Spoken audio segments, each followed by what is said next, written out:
queria fechar, eu sei que a gente passou muito por cima, mas acho que algumas coisas a gente conseguiu, mas eu queria fechar, como eu sempre fecho, e aí você escolhe se você quer responder no olhar da Rosa Luxemburgo ou no seu, e você escolhe também o nós, querendo dizer o quê? Se é humanidade, se é brasileiro, se é o quê, tanto faz. Então, é quem você acha que nós somos? Quem somos nós?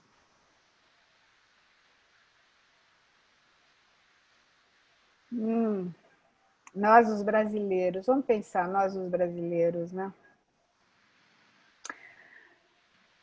Acho que nós, as grandes, amplíssimas massas de trabalhadores, nas quais eu me incluo, e incluo a grande maioria, os 99% da humanidade, tá? Nós somos seres que vivemos no capitalismo e contra o capitalismo simultaneamente. Nós somos seres internamente divididos. Tem um lado nosso que se adapta para poder, é uma coisa um pouco esquizofrênica, para poder continuar vivendo, mas tem um outro lado que não se adapta, que fica brigando sempre, que diz, não, tem que ter mais, isso não é, isso só não basta.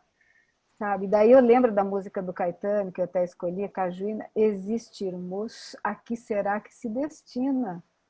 Se destina à alegria, à felicidade. A gente nasceu para ser feliz, a Rosa Luxemburgo fala isso. O ser humano nasceu para ser feliz como o pássaro nasceu para voar. Então, você entende? O que está aquém disso, a gente não pode aceitar. Muito bom. Muito bom, eu concordo 100%. Quem somos nós? Pode ser a humanidade, nós brasileiros, nós brancos, nós, os negros que nós não somos, mas assim, quem somos nós? Bom, eu acho que, para mim, né, eu me penso muito como uma figura do mundo, uma pessoa que pertence a uma humanidade onde todos são iguais. É assim que eu me vejo. Mas eu devo dizer que eu pensava, meio polianamente, que nós estávamos caminhando para que isso se expandisse, essa noção, né? Então, por exemplo, quando a gente vê lá a comunidade europeia se organizando, né, para transcender os franceses, os catalães, né? Quando, por exemplo, na minha adolescência, você tinha o ETA, tinha todas aquelas brigas, né, fratricidas de pequenos nacionalismos, né? Então a gente vê aí uma comunidade europeia tentando transcender essas diferenças de religião, de nacionalidade, por aí vai. Mas, infelizmente, né, eu vejo que nós estamos passando por um momento terrível de acirramento dessas divisões, né, dessas... né, eu não sou igual ao outro, né, a religião como né, então, assim, a gente vê hoje em dia, gente, as religiões do candomblé sendo atacadas, né? Você pensa que isso já está superado, isso era coisa lá do século XIX, né? Não, mas está aí, né? Religiões sendo atacadas. Eu estou lendo agora um livro daquela ganhadora do prêmio Nobel, da Svetlana, nunca lembro o nome dela, Alexandrovich, né? O declínio do homem soviético, né? E eu acabei de ler agora, antes de vir, um capítulo. Ela trabalha com depoimentos orais, né? E nesse depoimento específico é uma armênia casada com um cara do Azerbaijão, né? E o depoimento é exatamente no momento de uma guerra étnica imensa, porque até a União Soviética, todo mundo era soviético, e quando o Império Soviético desmembra, né, começa todos esses nacionalismos acirrados e de uma violência homem contra, sabe? Ela conta cenas assim terríveis de jovens correndo na rua e abrindo a barriga de mulheres grávidas e expondo os fetos porque é armênio. Então, assim, eu acho que nós estamos vivendo um acirramento dessas diferenças, sabe? E, infelizmente, né, as redes sociais que a gente teve, quando começou, a gente estava tão otimista que ia ser um espaço de integração da humanidade, de aproximação da humanidade, virou um espaço exatamente dessa de explicitação dessa diferença. E então, assim, eu me vejo uma mulher do mundo, sabe? Uma mulher faz parte de uma humanidade onde todo mundo é igual, mas que é uma utopia, né? Uma utopia ainda distante, né? Mas eu acho que é isso que a gente deve tentar buscar, né? Que somos todos parte de uma humanidade, né? E exatamente a superação dessa sociedade do século XVIII foi buscar, né, a partir da Revolução Francesa, a construção de uma sociedade mais humana, mais igualitária, mais solidária, que eram os princípios que estavam lá, né, na Declaração dos Direitos do Homem, na Declaração de Independência dos Estados Unidos, né? E, né, passados aí mais de 200 anos, a gente vê que, né, que o homem é um bicho difícil, né? O homem é um bicho difícil. Muito bom. Eu vou fechar a nossa conversa, como eu sempre peço, que é perguntando, do ponto de vista da Virginia Woolf e do seu ponto de vista, você pode falar no ponto de vista dos dois, eu sei que o do dela é mais difícil, já que você não é ela, mas assim, como você interpretaria, quem somos nós? Do ponto de vista da Virginia Woolf? E do seu também. Do ponto de vista da Virginia Woolf, seria dificílimo, né?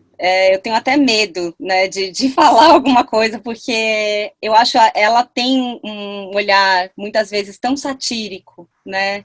Eu acho que ela ia achar tudo isso muito... Ela ia satirizar muito as nossas atitudes em relação à arte, ao que a gente diz e ao que a gente faz, né, exatamente essa volta ao caretismo. Eu acho que ela iria satirizar bastante.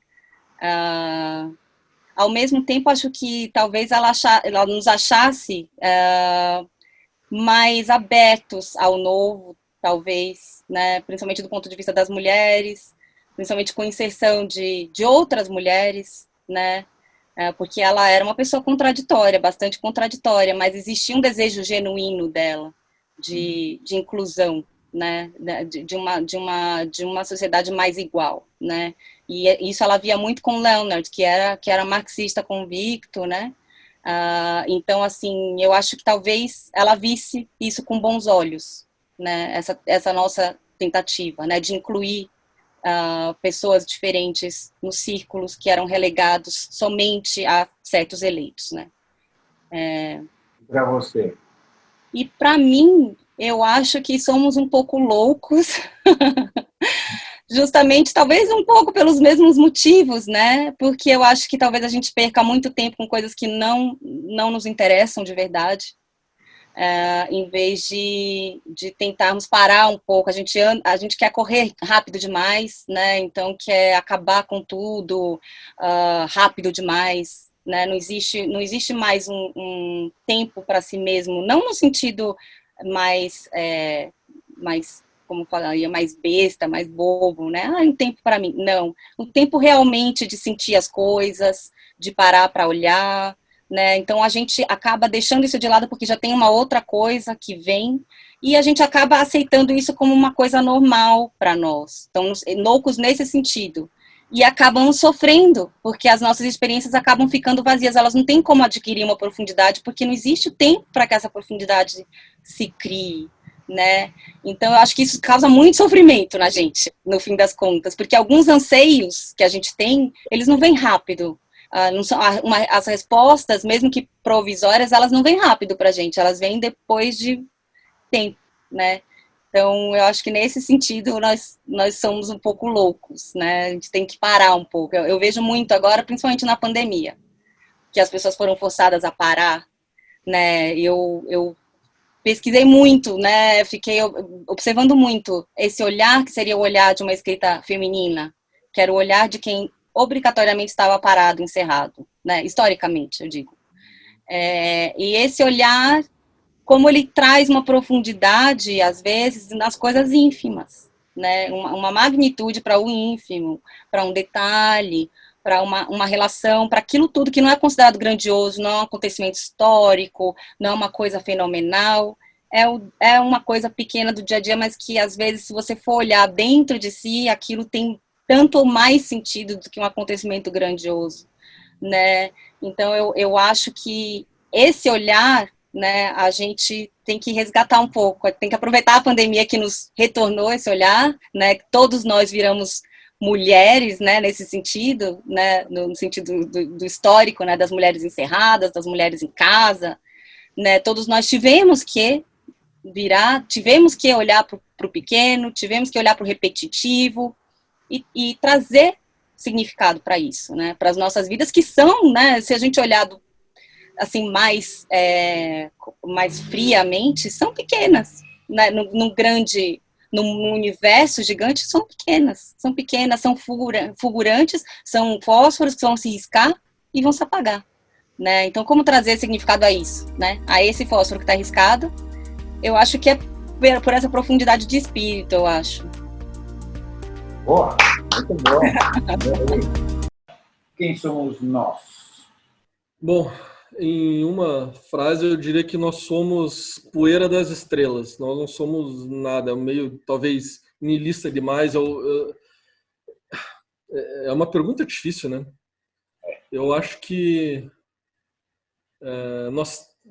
tá na nossa evolução, na nossa sobrevivência, está no nosso DNA buscar padrão e sentido nas coisas, né? E às vezes eu acho que as coisas, a história, né, ela é mais aleatória do que a gente imagina. Então, não sei, eu acho que um pouco dessa minha busca de entender, de buscar a China, é assim, qual povo, qual nação mais diferente eu podia estudar, né? Mais distante da nossa realidade, né? É na Ásia, é na China. E quando eu estive lá, eu ficava me perguntando, em outras palavras, quem somos nós? Quem sou eu nesse... Se você pegar uma nave espacial e pousar em Marte vai ser mais parecido com nós do que a China. Você perde a referência de tudo, sabe? E, ao mesmo tempo, tem uma série de continuidades que são essas continuidades, né, do dia a dia, das pessoas, do trabalho, do sentido da vida, que nos aproximam de um lugar tão distante quanto a China e que me fazem, digamos, me sentir como um cientista social pleno, entendeu? No sentido mais lato, sentido social de, cara, o que é o ser humano? Quem somos nós, né? Então, eu não tenho a resposta e eu acho que quanto mais eu estudo a Ásia, estudo a China, menos eu sei quem somos nós, mas mais me instiga a entender quem sou eu no Brasil e quem é um chinês médio, um professor, um estudante de relações internacionais lá na China, entendeu? A diferença e a semelhança que me motiva, né? É isso. Maravilha. Muito bom, muito obrigado. Quem somos nós para você? Bom, eu vou usar a ideia do nós, do Edward Said, né? Embora ele tenha escrito o orientalismo, né, mostrando as distinções entre o Oriente e o Ocidente, né, ele disse muitas vezes, depois do orientalismo, nas suas palestras, nos seus escritos posteriores, ele diz, nós somos as pessoas, né? Então ele diz assim, eu como humanista, né? Então quando eu penso no nós, eu me coloco nessa chave, né, de uma humanista, né? Então não é o ódio ao Ocidente. Olha, eu estou aqui no Ocidente, né? Eu falo daqui do Ocidente. Eu posso falar sobre o Oriente, mas eu falo daqui do Ocidente. Eu posso ter raízes familiares no Oriente, né? Mas de uma família que está estabelecida no Ocidente, né? Então essa oposição entre eu e o outro, nós e eles, né? Eu acho que a gente tem que superar essa visão, né? Então, o Oriente Médio é atrasado, o Oriente Médio é retrógrado, a Ásia é culpada pela pandemia, a China é culpada pela pandemia, né? Então, sair dessa visão dos nós e os outros, né? Então, pensar uma visão humanística, né? Eu acho que é nesse sentido que eu penso onde eu me coloco neste lugar, né? Às vezes, inclusive, você se considera brasileira? Você se considera libanesa? Bom, eu acho que eu sou isso mesmo, né? E aí, quando você, no começo do meu nome, eu me lembro uma vez que eu estava viajando, e aí eu era em Viena, e o rapaz que me ajudou, naquela época quando a gente começou a usar o passaporte digitalizado, etc, etc, e ele tinha bem traços do Oriente Médio, né, assim como eu acho que eu falava que eu não tinha, mas depois me falaram, sim, você tem. E aí ele falou, posso fazer uma pergunta pessoal, que é raro fazer uma pergunta na Europa, uma pergunta pessoal mais raro ainda. Eu falei, pode. Ele falou, por que seu nome é árabe, seu sobrenome é turco, e o seu passaporte é brasileiro, não é? Porque Osman é a forma turca do meu nome árabe. Eu falei, a resposta é essa, porque eu sou brasileira, né? Isso nos permite, né, ter um nome árabe, né, um sobrenome que pode ter outra origem, né, e carregar isso aí. Então, nesse nós eu incluo também, né, este lugar que nós estamos, né?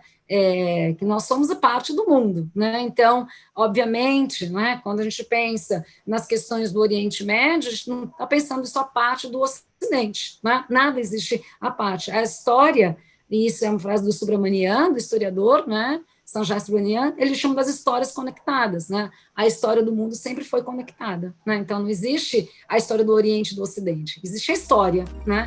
Onde o Oriente, o Ocidente, a Ásia, a Europa, a América estão em constante conexão. Então, a gente não consegue desvincular isso. Perfeito, muito bom. Maravilha. Bom, acho que é um ótimo momento para a gente encerrar. Eu encerro sempre com a mesma pergunta e você escolhe o que nós significa, tá? O que a palavra nós significa. Quem somos nós? Quem somos nós? Acho que para casar um pouco com a reflexão que a gente estava tendo aqui, eu acho que a gente é o produto da história, né? Produto de processos históricos que vem antes da gente, mas ao mesmo tempo também nós somos produtores da história, né? Então a gente é esse entremeio entre o produto da história e o produtor dela, né? O que a vida faz da gente e o que a gente faz com a vida. Então eu acho que nós somos esse entremeio. Muito bom, parabéns, muito obrigado. É muito bacana. Na tua opinião, dentro desse ambiente que a gente está conversando, e você interpreta o nós da maneira que você quiser, quem somos nós? Nós, Brasil, para mim, Brasil é um país ainda em formação, né? E é um país em formação. Para nós sermos uma nação, nós temos que superar uma grande desigualdade que não foi superada, eu acho que, digamos, começou a ser superado no governo do Lula e Dilma, além da de gênero, tem mas aqui é gritante. Gênero é mais uma questão de respeitar os direitos humanos, também empoderamento, mas é mais os negros. Quer dizer, o Brasil não compreende quem é. Quando se começou a discutir esse negócio de fechamento de embaixada na África, que o governo Temer anunciou, mas não fez, e o governo Bolsonaro está fazendo, é um elemento racista nisso, indiscutivelmente. Porque, veja bem, nós abrimos embaixadas na África, mas também abrimos embaixadas na Europa. Menos, porque a gente já tinha muito, mas abrimos também. Ninguém fala de fechar a embaixada na Europa. É racista, o Brasil é racista. E quando só para você ter ideia de uma reação, de um grande jornal, que é uma reação espontânea, não é nem assim uma coisa. Ele nem percebe que há um racismo embutido nisso. Quando começou a se falar, logo no começo do governo Temer, de fechamento de embaixada na África, saiu uma notícia num desses grandes jornais, dizendo assim, o Brasil tem, já nem sei mais, 35 embaixadas na África, mais do que a Alemanha. Que comparação? 50% da população alemã é de origem africana? O Brasil tem a segunda maior população de origem africana do mundo. Do mundo, exatamente. É o segundo país africano do mundo. Né? No mundo. Mas isso não é percebido, entendeu? Não quer ser percebido. As pessoas querem eliminar isso. Mas como não podem, operam com essas coisas. Distribui arma, deixa morrer na pandemia. Eu acho que tudo isso está ligado. Eu acho que o que está correndo na pandemia não é só incompetência. Eu acho que é intencional. Sinceramente, eu acho que é intencional. A essa altura, não achava, mas a essa altura, da maneira que está acontecendo, tem um lado intencional. E tem um lado racista, tem um lado machista, e tem um lado, sei lá, uma falsa eugenia, porque não se pode nem falar de eugenia, porque o governo dos idiotas, das idiotas que se acham melhores. Olha, muito, muito, muito, muito obrigado. Mas vamos encerrar, eu encerro sempre com a mesma pergunta, e você deu o sentido à palavra nós como você quiser. Quem somos nós? Nós somos um país singular, com uma diversidade extraordinária, que é uma das nossas fontes de riqueza. Um país que projetava, vai voltar a projetar, no meu modo de ver, valores importantes para todos os países, sabe? Valores de alegria, de criatividade, de entendimento, de diálogo. E é um país que, ao longo da sua história, demonstrou uma capacidade criativa muito significativa, que se expressa em, não digo em todos, porque seria exagero, mas em muitos campos da atuação humana, né? Então, nós vamos passar, tenho confiança que nós vamos passar essa fase terrível que nós estamos vivendo agora e vamos sair disso talvez mais fortes, né? Porque, como dizia Nietzsche, né? O que não nos mata nos torna mais fortes, né? E o Brasil, sobrevivendo a essa crise, como sobreviverá, vai sair fortalecido para enfrentar os desafios que a vida sempre coloca para as pessoas e para as nações. Tomara, tomara. Tomara que você esteja certo. Eu vou botar isso aí todo dia para todo mundo se animar um pouco e conseguir passar essa fase bastante difícil que a gente está. Que eu fecho sempre com a mesma pergunta, então, com a tua experiência, com tudo, com a tua vivência, e dentro desse ambiente do que a gente está falando, quem somos nós? Puta merda. Quem somos nós? Eu acho que a gente é uma família onde falta pão e todo mundo tem razão, sabe? Acho que é isso. Acho que é um país que precisa distribuir mais, precisa ter mais pão, precisa ter mais para a gente poder parar de brigar pelos nossos privilégios tão pequenos, entendeu? Parar de brigar. Mas acho que a gente só vai resolver isso tendo mais, e distribuindo, porque eu acho que hoje a gente está numa batalha por pequenos privilégios, sabe? Eu acho que a guerra toda se dá por pequenos privilégios. E aquilo que eu falei, eu acho que a gente está vivendo numa sociedade de castas muito enraizadas, né? Que não quer conviver com a outra casta, não quer aceitar que haja uma miscigenação social, racial. A gente não quer aceitar isso. E é terrível, algo muito triste. Muito obrigado. Muito obrigado de verdade. Foi muito bom esse papo. Ótimo. Vamos fechar.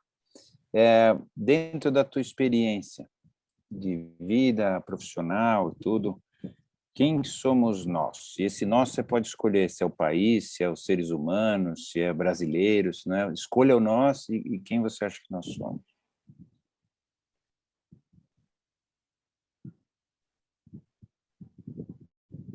Nós, seres humanos, somos ambivalentes. Somos uma mescla de conseguir responder de uma forma elaborada e, a partir de um sofrimento, criar uma resposta superior que faz com que a humanidade avance, mas também somos animais que reagem, em vez de responder, reagem de forma imediata, de forma agressiva, com a vingança, com a violência, com o ódio. Então, todos nós somos essas duas coisas. E cabe a todos nós trabalharmos dentro de nós mesmos e com as outras pessoas o incentivo, o investimento nesse primeiro lado nosso, de conseguir perdoar, de conseguir elaborar, de conseguir responder em vez de simplesmente reagir. Maravilha. Muito obrigado, Lorival. Muito obrigado. Eu vou encerrar como eu sempre encerro, e acho que vindo de você, eu acho que tem uma conotação bem diferente. Quem que somos nós? Nós somos híbridos, migratórios, carinhosos, violentos, inventores, criativos, sofredores e sonhadores. Uau! Somos tudo isso. Boa! Valeu, obrigado. Vamos lá, esse é um bom momento para a gente fechar a conversa, que eu fecho sempre com a mesma pergunta, que é, para você, obviamente, quem somos nós? Nós somos essa contradição de um eu que reluta em abrir mão das suas individualidades, porque ele precisa se renunciar a uma série de coisas para conseguir entender que ele se integra numa coisa maior, num ponto de unificação ali, e ali sim, nesse ponto de unificação, ele vai encontrar uma nova dimensão de liberdade. Eu acho que é isso. A gente é esse movimento, a gente é um movimento contínuo dessa contradição entre o que é a sua individualidade e uma outra forma de liberdade que você encontra quando você se integra numa coisa maior e sempre com muitas contradições. Muito bom, muito bom. Muito obrigado. Quem somos nós? Quem somos nós? Puxa, acho que nós somos uma sociedade, uma sociedade muito forte, muito potente, que hoje vive uma situação de silenciamento, mas que eu acho que tem muita força e apesar de parecer difícil e talvez um cenário pouco auspicioso, a gente tem muitas manifestações por parte mesmo dessas pessoas, dessa sociedade, de grupos organizados, de movimento negro, a sociedade civil, o movimento de mulheres que estão lutando muito para construir uma sociedade mais justa e menos violenta. Então, acho que a gente tem essa contradição, mas que também é uma potência para poder transformar e mover o Brasil para frente com menos violência e mais justiça. Tomara. Muito obrigado. Bom, acho que agora é um bom momento para a gente fechar. Você já sabe como a gente fecha. Eu não me lembro como você respondeu das outras vezes. Eu espero que você não lembre também para poder responder para você responder com o espírito do momento. Quem somos nós, Flávio? Depois dessa conversa que nós tivemos, eu diria que nós somos seres ontologicamente atormentados pela busca por sentido. E eu diria que essa busca é inescapável, que o fato de ela estar emparedada num labirinto, estar apequenada, embotada, nos faz adoecer, mas essa busca é o constitutivo maior da humanidade, e se ela for colocada como aquele espelho entre o Sol e a Terra, ou esse trem que está indo rumo ao precipício, a necropolítica, a pulsão de morte coletiva são fatores importantes para a compreensão da nossa época. Então, quem somos nós? Seres ontologicamente atormentados em busca de sentido. E esse sentido, em termos coletivos, não só individuais, é uma tentativa de construção de uma liga, de um cimento social, de um cimento histórico. Maravilha. Boa. Puta, como sempre, uma delícia. É um bom momento para a gente fechar da maneira que eu sempre fecho, mas antes eu preciso dizer que eu vou precisar, se eu acreditasse em reencarnação, eu vou precisar nascer de novo para chegar no grau de desconstrução, né, que você propõe e que está correto, tá? Que está correto. Mas ainda eu acho, eu olhando assim, eu falei, puta, eu não vou conseguir chegar até o final desse jeito que eu deveria chegar, mas eu vou continuar tentando. E eu quero fechar com a pergunta que eu fecho sempre, que é: Quem somos nós?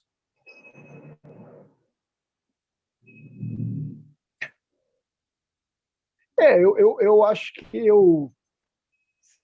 essa pergunta eu responderia com uma espécie de negaça capoeirística e responderia com um verso de Mestre Pastinha. Talvez dizer quem somos nós é algo que vá ao encontro de um princípio que não tem método e que o fim é o mais inconcebível, aquele que se julga mais sábio. Agora, eu penso também, Celso, que nós somos aqueles vocacionados, né? Assim como todos os seres viventes, a sermos uma espécie de seres em encruzilhada. É muito comum a gente ouvir assim, nós estamos numa encruzilhada, o Brasil está numa encruzilhada. A encruzilhada é como se fosse uma situação, um local limite. E a encruzilhada é exatamente um campo de possibilidades. Ela é exatamente um lugar de coexistência. Ela é exatamente um lugar que você se lança para responder o outro com a própria vida. Então, quando você chamou até a atenção acerca da desconstrução, é fundamental que a gente mire a encruzilhada, porque na encruzilhada todo canto é esquina. A questão da encruzilhada é que não dá para se reivindicar o centro. Então, o que a encruzilhada nos ensina? Ela nos ensina que há passagem para a diferença, mas há de ser responsável, há de responder ao outro de maneira responsável, porque é o outro que dá o tom do acabamento do que você é. Talvez essa dimensão ecológica da encruzilhada, que não exime tensão, conflito, não destitui isso, mas que compreende isso num parâmetro de não extermínio do outro, mas de relação. Eu acho que isso nos ajuda muito. Nós, como todos os seres viventes, somos vocacionados a sermos seres encruzilhados. Porém, nós temos padecido de um quebranto que é a obsessão pelos caminhos retos. É muito bom. Boa, Luiz, muito legal, muito bacana a maneira que você coloca tudo. Parabéns. E eu encerro sempre com a mesma pergunta, que é: quem somos nós?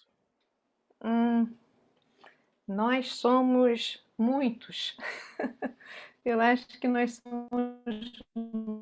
somos as habitantes desse que a gente teve a sorte de ter uma atmosfera que nos protege.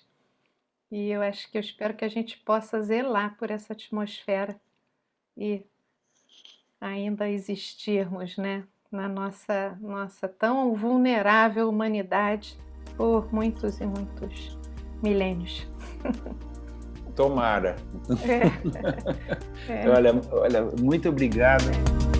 Então, na tua visão, na tua experiência, quem somos nós? Bom, hoje está difícil dizer quem somos nós, né? Eu acredito que nós somos ainda, quer dizer, um povo que não descobriu, que não achou a sua identidade, né? Como historiadora, eu acho que vejo no nosso trabalho um papel que é fundamental, porque no momento em que você está buscando, né, apagar diferenças, né, a não ver mais distinção, quer dizer, a buscar no lado identitário, mas no lado negativo, eu acho que a história é uma disciplina que trabalha com as diferenças e pode trabalhar com prognósticos. O que eu quero dizer é que ela não é que ela vai procurar no passado coisas para justificar o presente, mas ela pode ver nesse passado, não é aprender, mas entender melhor esse presente uma grande maioria, né, da nossa sociedade, e aí eu coloco tudo, né, a sociedade de um modo global, ela está querendo ver muito mais profecias do que prognósticos. Eu acho que pode, né, cabe, não só os historiadores, mas as pessoas, né, que formam de opinião, né, os jornalistas, intelectuais, um papel que vai ser, ainda é muito importante para modernizar a nossa sociedade. Muito legal, muito legal. Quem somos nós? Complicado, né? Quem somos nós?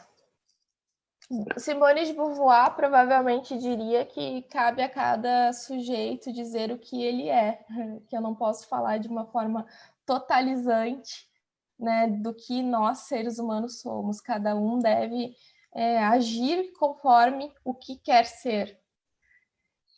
E eu, com certeza, concordo com ela, né, 90%, por assim dizer, mas eu acho que nós somos, antes de tudo,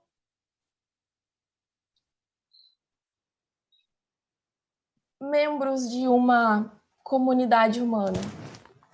Por que eu digo isso? Isso?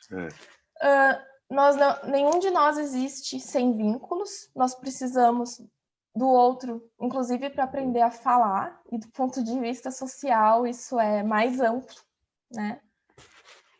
E nós não podemos estar nesse contexto de liberdade ilimitada, individual. Eu acredito que nós devemos, sim, sempre indagar se nossas ações elas não estão prejudicando a comunidade como um todo. E eu acredito que metade, pelo menos, dos problemas que nós temos hoje em dia é porque nós colocamos em primazia, né, o nosso bem do que o bem comum. E, ok, o ser humano ele é egoísta, mas nós somos racionais justamente para tentar lutar contra esse nosso egoísmo natural, né? Então, acho que o homem é isso, ele é um animal egoísta, mas é um animal egoísta que tem o dever, né, de colocar em prática todas as suas capacidades cognitivas em busca de um bem comum. Boa, muito bom, valeu. Muito obrigado. Obrigada, Vamos tentar assim, eu vou fazer uma pergunta que eu quero que você tente responder como Safo e depois como você, tá? Nossa, como assim? Não, dentro do que você acredita que ela responderia, né? Quem somos nós? Talvez conhecida. Ótimo. Acho que isso é muito marcante, né? Essa coisa da efemeridade, né? Nós somos mortais. É isso. E isso é uma grande coisa. Para nós hoje, eu acho que mais hoje do que nunca, nesse contexto que a gente está vivendo, né? De muitas mortes, infelizmente. Então, nós somos mortais, ponto. E eu acho que isso tem um impacto muito grande nas nossas vidas e tem um impacto muito grande nessas produções poéticas antigas, porque tem uma questão de memória muito forte, né? Isso aparece muito na poética antiga, essa função da poesia como uma maneira, como um legado, um rastro de memória da pessoa que compôs, dessas pessoas que se sabem, na melhor das hipóteses, a gente se sabe mortal, então a gente fica tentando fazer com que, de alguma forma, a nossa memória permaneça. Muito legal, muito boa essa resposta, muito bacana. Para você e para ela, né, você pode fazer duas respostas diferentes, se for o caso. Quem somos nós? Bom, eu acho que nós somos os pobres humanos. Chegaram talvez chegamos, né, no limite daquilo que o Hobbes chamava de miséria humana, Talvez a gente nunca tenha produzido tanta desigualdade, tanto sofrimento e tanta violência. A pandemia está aí para escancarar isso para a gente, né? Embora seja um vírus que não escolhe cor, não escolhe sexo, gênero, classe, está sim afetando de maneira muito, muito brutal, muito mais brutal e violenta as pessoas pobres e negras, por exemplo. Então, a gente chegou num nível de precarização, de violência muito, muito forte, muito difícil de lidar, né? Que nos leva para uma experiência muito distópica. Acho que é isso que nós somos hoje, né? Seres humanos vivendo uma experiência profundamente distópica que tende a drenar as nossas esperanças, as nossas expectativas, né? No entanto, ao mesmo tempo, vivenciando, né, formas muito bonitas e de resistência, né? E plurais de resistência. Um aumento da consciência feminista e antirracista, né, que certamente pode ser um fio a partir do qual a gente vai mudar aí, puxar, né, as nossas transformações sociais. Então, eu vejo isso, acho que a gente está nesse momento de uma instabilidade profunda, que faz ganhar sentido a frase que a Fraser empresta do Gramsci, né? Tanto que eu usei ela tantas vezes aqui hoje: o velho está morrendo e o novo não pode nascer, mas o velho está morrendo. Então, assim, tem um futuro que a gente pode projetar e desejar e lutar por ele em melhores termos. Ele ainda não está dado, mas a gente pode ver, né, ele como um ainda não, né? Ou seja, que pode ser, que a gente pode viver de um modo, que a gente pode priorizar as pessoas. A gente precisa poder achar, né, que a gente vai viver junto, priorizando as pessoas e não o lucro. Tá ótimo, muito obrigado, muito obrigado. Eu quero encerrar dentro do teu olhar e dentro do olhar do Paulo. Quem a senhora acha que nós somos? Quem somos nós? Olha, que pergunta mais enrascada, rapaz. Quem somos nós? Nós somos os seres no mundo que nada nos atrai ou perturba, nós não estamos preocupados com o mundo, nós estamos no mundo. Nós somos seres com o mundo. Então, quem está com o mundo, nós que estamos com o mundo, temos cuidado com a natureza, protegemos a natureza, enfatizamos nosso amor à terra-mãe, né? Nos aproximamos dos índios, dos negros, dos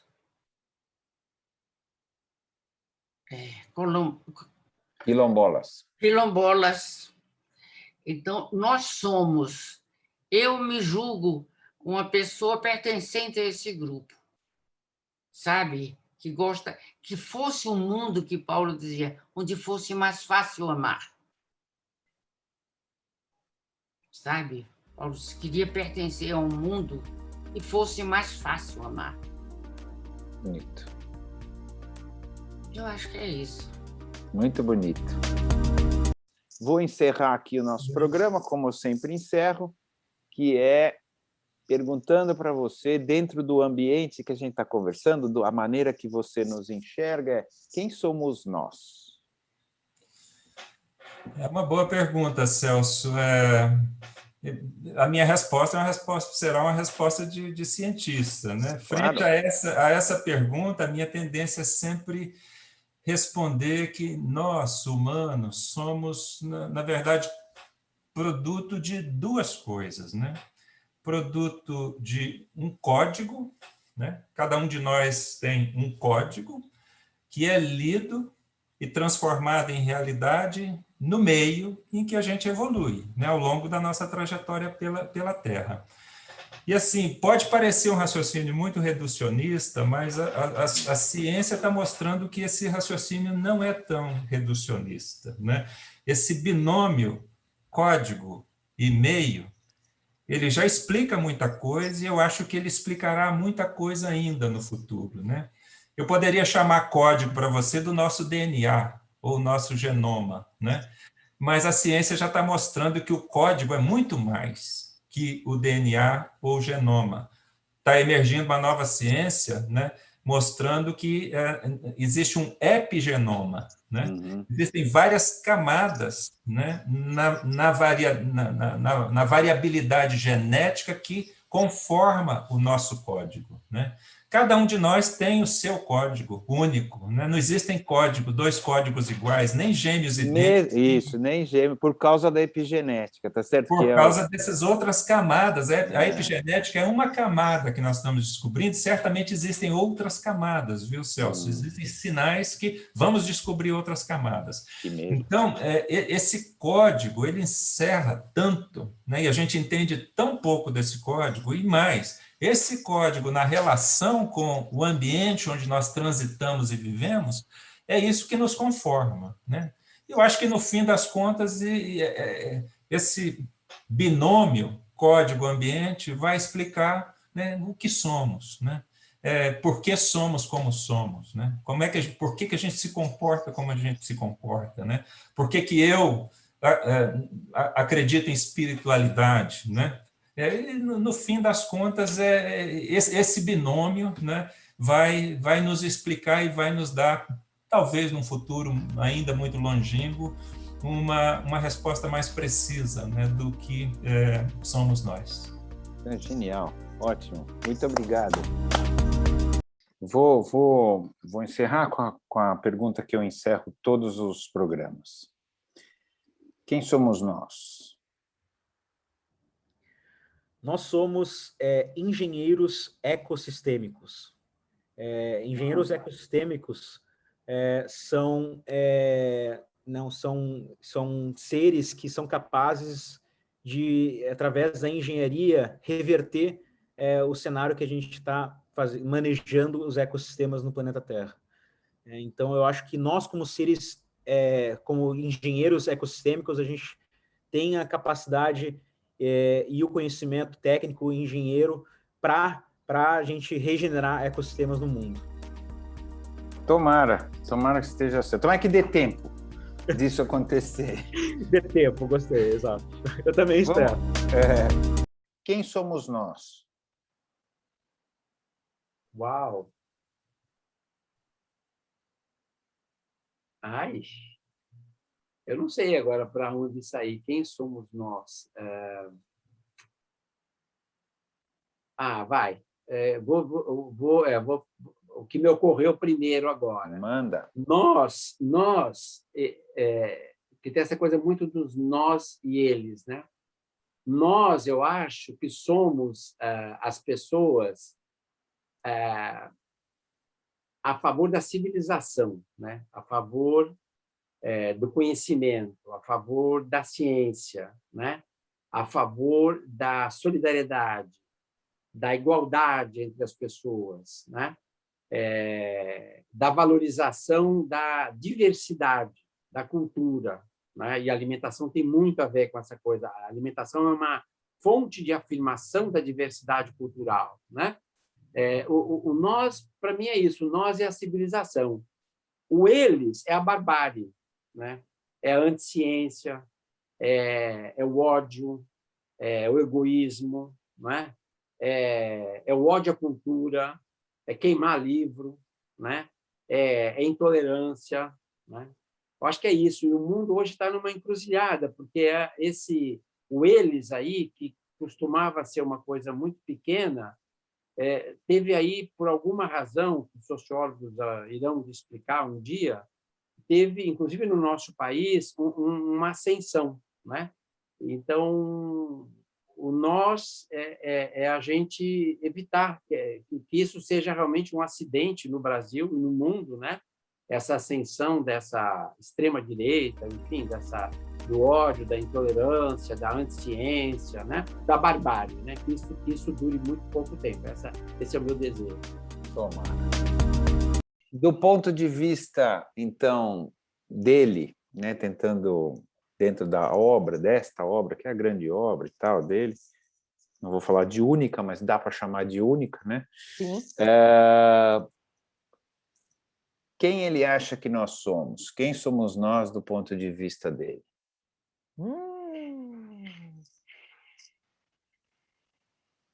Difícil, né? Mas acho que somos todos falíveis e multifacetados. Todos. Não há herói, não há heroína. Há seres humanos, né? Que são falíveis, né? Em várias vamos dizer, em vários e vários registros, né? Não tem ilusão, né? Eu acho que é isso. Acho. Quem sou eu para falar por Proust? Não, mas tá bom, você é uma estudiosa excepcional dele, por isso mesmo que você está aqui. Olha, muito obrigado. Nós vamos encerrar agora, a gente já está 1h e pouquinho conversando. E eu encerro sempre com a mesma pergunta. Se você disse que você assiste o Quem Somos Nós, você já sabe. Eu espero que você não tenha conseguido se preparar muito bem para a pergunta, que quanto mais pega de surpresa, melhor. Quem somos nós? Não, você sabe que essa pergunta ela é complicada, porque eu percebo que quem é pego de surpresa não consegue responder, e aí, agora que você perguntou, e eu, uns dias atrás, quando eu recebi o convite, eu estava lembrando disso, falei, eu acho que eu tenho que pensar nessa resposta, piorou a situação, porque aí eu também não consigo, eu não sei se pensar muito na resposta ajuda. Ajuda. Né? Não, mas eu acho que nós somos uma multidão aí, meio desesperada, aí, meio insatisfeita, em busca de resultados ou de um lugar aí nesse mundo dominado por essa efemeridade tecnológica e cultural, né, que as coisas estão sempre mudando muito rápido, e quando a gente acha que está indo para um porto seguro, de repente muda, né? Estou quase me sentindo Walt Disney, né? Quando a gente acha que está fazendo, vai para um projeto, já está indo para outro. E eu acho que, para usar uma referência disneyana, né? Usar o Rei Leão aí, que é um filme que eu assisti quando eu era criança, né? Eu acho que a gente está tentando sobreviver aí no ciclo da vida sem ser dominado pelas hienas, ou não nos tornamos as hienas, né? Eu acho que esse é um grande risco, né? Mas eu acho que é isso. Muito legal, muito legal. E sem a cena do Mufasa morrendo, que é uma das coisas mais tristes da história. A geração mais velha se traumatizou com a morte da mãe do Bambi, né? A mãe do Bambi, minha geração exatamente. é o Mufasa. Então, a minha é a mãe do Bambi. Vamos lá. Vou fechar agora, que é bonito. Vou fechar para cima, né? Senão a gente... É isso. O viés de alta. O viés de alta. Eu sempre fecho com uma mesma pergunta, que é: quem somos nós? E aí você interpreta o nós como o Brasil, nós humanos, nós a maneira que você quiser falar. Olha, eu vou falar do Brasil, né? Porque é o que eu tenho mais perto de mim, perto da minha cabeça e perto do meu coração. Eu acho que o Brasil, o Brasil, e a gente precisa despertar isto, quer dizer, a afeição por aquilo que somos, né? E ao mesmo tempo ter capacidade crítica, né? A afeição a esse país que é, do ponto de vista da variedade, da sua cultura e da sua natureza, um esplendor. O Brasil é um esplendor. O Brasil é um país de encantar os olhos, né? Então, nós não podemos descuidar do nosso meio ambiente. Nós não podemos descuidar da nossa imensa e variada riqueza cultural. Você vê as músicas lá que eu escolhi para você, é uma tentativa de expressar a minha entrada no mundo cultural brasileiro. O mundo cultural brasileiro permite 1000 entradas, né? Do sertanejo ao rock, passando pela música popular, de diversas matizes e matrizes, né? Religiosamente também, o Brasil é um país diverso e é um país que, na sua normalidade, reduzindo a crispação, a polarização, a violência, e apontando na direção de um futuro mais generoso, é um país que gosta de conviver consigo mesmo. Não a elite que vive encastelada e que tem tanto medo que perdeu esse gosto do convívio, né? Mas você vê as pessoas como são na rua, né? Eu viajo muito, você também viaja, é diferente. É difícil dizer por que é diferente, como é diferente, mas o brasileiro tem um gosto do convívio que eu acho que é um ativo do Brasil. Então, quando eu penso no Brasil, eu penso nesse Brasil que precisa se reimaginar, né? Eu acho que é um Brasil que se quer mais igualitário, que quer ter mais convívio entre as diversas tribos, né? Tirar prazer disso, mas afeição e gosto no usufruto da sua natureza e que precisa de grana, e grana bem distribuída. E precisa de mais grana. É uma família, vamos fazendo uma metáfora, o país não é uma família, mas assim, precisa melhorar a renda da família. E precisa melhorar a distribuição da renda entre os membros da família. Então, eu acho que o Brasil tem capacidade de fazer isso. Sobretudo, se ele olhar qual é a alternativa. A alternativa é muito ruim, mas se a gente for por esse caminho, a gente pode combinar duas coisas que não têm abundância no mundo, que é um nível razoável de conforto material com um nível alto de alegria. Nisso nós somos bons, né? De produzir alegria. Nós conseguimos produzir alegria numa situação material que não é das melhores. Se a gente der uma melhoradinha, eu acho que a gente dá um banho de alegria em nós mesmos e no mundo. E eu torço para poder estar vivo para ver esse momento. Genial, Sérgio, adorei. Parabéns. Adorei, genial. Esse é perfeito. Quem conseguir passar isso o ano que vem, ou seja, não como um sonho, quem conseguir passar e entregar, né? Não só falar isso, depois entregar, é o cara que tem que levar o país, né? É o cara que tem que ganhar. Porque é bem isso, a gente está precisando acreditar de novo que é possível, coisa que está muito difícil. Exatamente. Muito bom, está perfeito isso. Muito obrigado de verdade. Quem somos nós? Nós como Brasil ou eu escolho? Nós, você escolhe. Eu acho que eu vou falar do nós como Brasil. O Brasil é uma sociedade, como qualquer sociedade, com antagonismos. Isso é inerente a qualquer grupo. Ainda mais um país imenso como o Brasil. Mas eu acho que existe um país que não é esse país do ódio, que não é esse país que não valoriza, como eu falei algumas vezes, a vida humana, que não valoriza a natureza, que não valoriza a cultura, que não se comove com a arte, com a educação. Existe um país vibrante, um país que tem uma expressão cultural fenomenal, um país de pessoas trabalhadoras, inteligentes, criativas. E é nesse país que eu aposto. É esse país que eu gosto e é esse país que eu espero que, de alguma maneira, prevaleça também nas eleições do ano. Maravilha, muito bom. Eu encerro sempre com a mesma pergunta, e dentro desse ambiente que a gente está falando, e dentro dessa urgência que eu acho que eu concordo 1 bilhão% com você. Quem somos nós? Nós você pode interpretar seres humanos, brasileiros, o que você quiser, tá? Vamos dizer, eu começaria dizendo que nós somos uma espécie ameaçada de extinção. E ameaçada de extinção por culpa de si mesmo. Então, assim, nós temos diante de nós uma ameaça que é ainda mais assustadora, ou igualmente assustadora, que é a ameaça climática. Nós estamos diante disso, e esse é o principal desafio que tem esse nós. Né? E esse nós é possível dizer porque realmente é a extinção da própria espécie que está em causa, a destruição do planeta, etc. Nós somos aqueles que estamos diante